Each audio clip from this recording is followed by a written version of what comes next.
With his device, this young lad is so quick in finding the way through the forest, says an amazed Francisco Firmino da Silva as he observes 17-year-old Nelison Saw Munduruku using a GPS receiver. Nelison is a member of the Munduruku indigenous group and he is using GPS to make sure the inhabitants of the hamlet of Mangabal mark out their land accurately. Mr. Silva is an old and highly respected inhabitant of Mangabal, which is located along the Tapajos River in the Amazon. What is remarkable is that Nelison is helping the Munduruku's traditional enemies, the non-indigenous communities set up by rubber tappers. It is an example of a new alliance that is being forged, as land comes under increasing pressure from outsiders. We both depend on the Tapajos River, says cacique, indigenous leader, Wara Saw Munduruku. We are threatened in the same way by the government's big projects, by loggers and by miners. The Munduruku are repaying an earlier favor, the cacique says.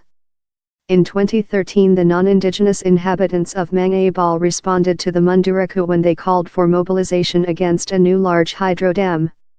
Read, Amazon tribe fights Brazil dam project. The São Luís do Tapajos dam would have flooded indigenous land.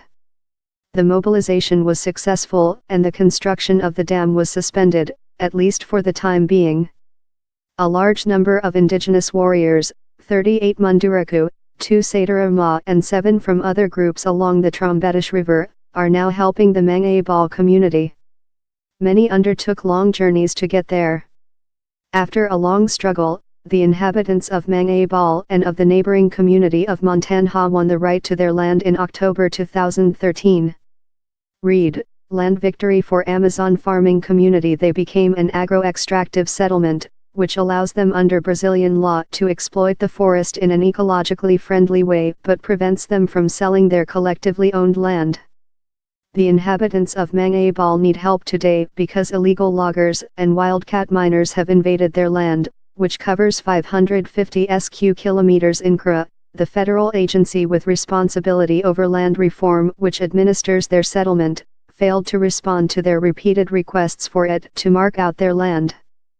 For months, the inhabitants have been threatened by outsiders, who, waving documents, claim to be the real owners of the land. As private ownership is not permitted in the region, that is not possible, but the residents of Mangabal say the outsiders do not listen. Finally, the inhabitants decided that the only solution was to mark out the land themselves, in a process they call self-demarcation. In their first expedition in early September, they marked out 18 kilometers, 11 miles, and discovered that thieves had felled a large number of palm trees to extract heart of palm. This product, which the local communities extract sustainably without killing the trees, is an important source of food for the families. There were also signs that the outsiders were planning to return. They saw felled trees, waiting to be taken away by loggers, and 5 rough tracks cut through the forest to the Trans-Amazonica Highway, located just 2 kilometers away. Finally, after reports in the press, Mario Sergio da Silva Costa, the superintendent of INCRA in the city of Santarém, visited the community on November 17. He encouraged them to keep up the pressure. It's important that you denounce what is happening to all the authorities, he said. We can then act. In late November, the community and the indigenous groups carried out their second expedition. They encountered wildcat gold miners inside their land and tried to explain to them that their titles were not valid. But the threats against the inhabitants have intensified and the situation is tense. Although arduous, the expeditions bring benefits. It's a privilege, says Solimar Ferreira dos Anjos. I'm following the trail my father used, when he went into the forest to tap rubber.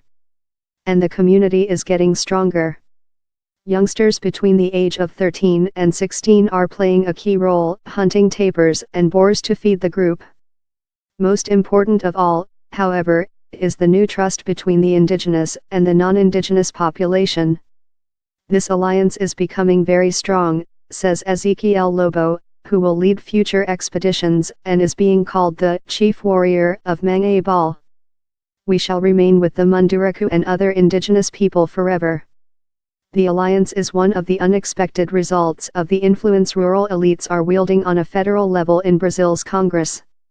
Since Michel Temer took over the presidency in March 2016, there has been a flurry of initiatives to weaken environmental protection, halt the demarcation of indigenous land and facilitate big projects in the Amazon.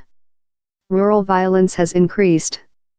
According to Amnesty International, 66 rural activists, small farmers and landless peasants were assassinated in Brazil in 2016, more than in any other country. Faced with these new threats, old enemies in the Amazon forest are working together.